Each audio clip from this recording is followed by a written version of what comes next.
As a real estate agent, you're going to need a side hustle. Some of you could bang out the commissions right out of the gates, and some of you have time to wait. But for many of you, you can't wait for the commissions to come in, or in between deals, the time is just too long. So you need some income coming in. But you don't want getting that income to interfere with your goals of selling homes. So what do?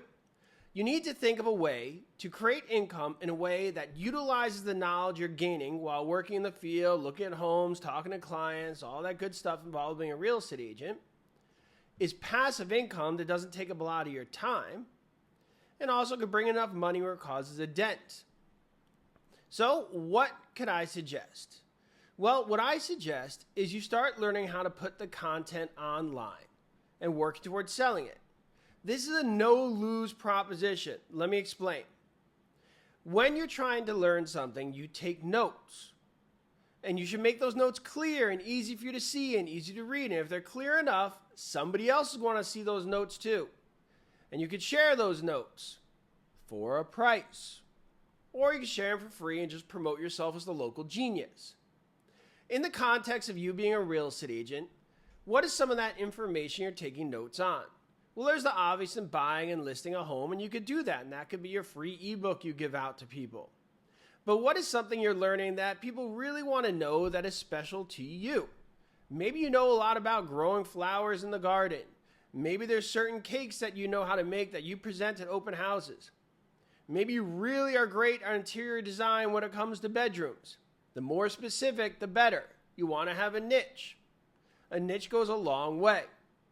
When you put that pen to paper, or should I say keyboard to screen, you're putting the information down and you're learning the information you know more and more in more depth. Obviously, it's in the context of selling a home, but when you sell a home, there's going to be some specific things you're more interested in others. If you can't find what you're interested in, why are you selling real estate? Some of you are going to like the construction part, some of you like the design part, and you get more specific than that. How to build a children's room, for example. Something. You want to find a niche, not just the pie in the sky stuff.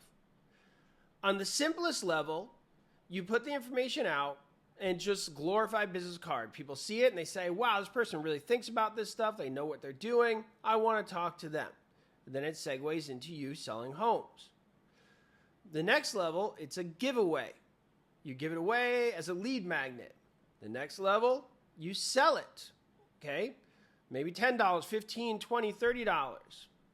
If you could get it to the level of a course, maybe you're talking a few $100s you're selling it for. And if you have the time and ambition, you could use it as a coach. You could become a coach depending on the topic.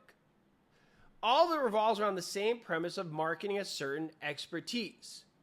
And I'm saying that expertise should be within the world of real estate. Find a niche within the niche. Nothing bad can happen from this. Like I said, first and foremost, it's a glorified business card. Then maybe it brings in a little income. Second, maybe it brings a lot of income. And fourth, maybe it full-on takes over and it's the primary income and the commissions are on the side. Wouldn't that be great? And that's when you're the most powerful. When you have enough passive income that you're not going to suffer in between deals, but you're still thriving as a professional in the field. You have credibility. There's lots of ways to get credibility, but nothing says credibility more than showing off your knowledge. You see, information is everywhere these days. It's everywhere and anywhere, which basically means it's nowhere. So by you putting this together, you're creating the two most valuable things. You're creating trust and you're creating clarity. That's what people need these days. And frankly, isn't that why they hire a real estate agent in the first place? I mean, everybody can figure out how to list a home if the information is out there, which it is. But it's a lot of information. And it's scary and daunting. So the real estate agent comes in to create clarity for them and help them through the process. And of course, to do that, there needs to be a level of trust. So these two goals work perfectly together, making it the perfect side hustle. Creating this content online helps people trust you. They believe you're truly passionate about this subject. And also, it shows off that you know what you're talking about. Obviously, that niche about creating a baby room, maybe that one topic, but it could be complemented because it's within the world of selling a home. That's why I said pick a niche that's within this world of selling a home. You do that, and you can survive a long time in this business. At the end of the day, this is a war of attrition. People can't always sell homes enough to keep up with their lifestyle, and therefore they have to drop off. A lot of great people who provide great service can't stay on. So if you could do this, then you will thrive, and you'll be able to survive to the next deal, to the next deal, to the next deal, until it's no more surviving, it's thriving.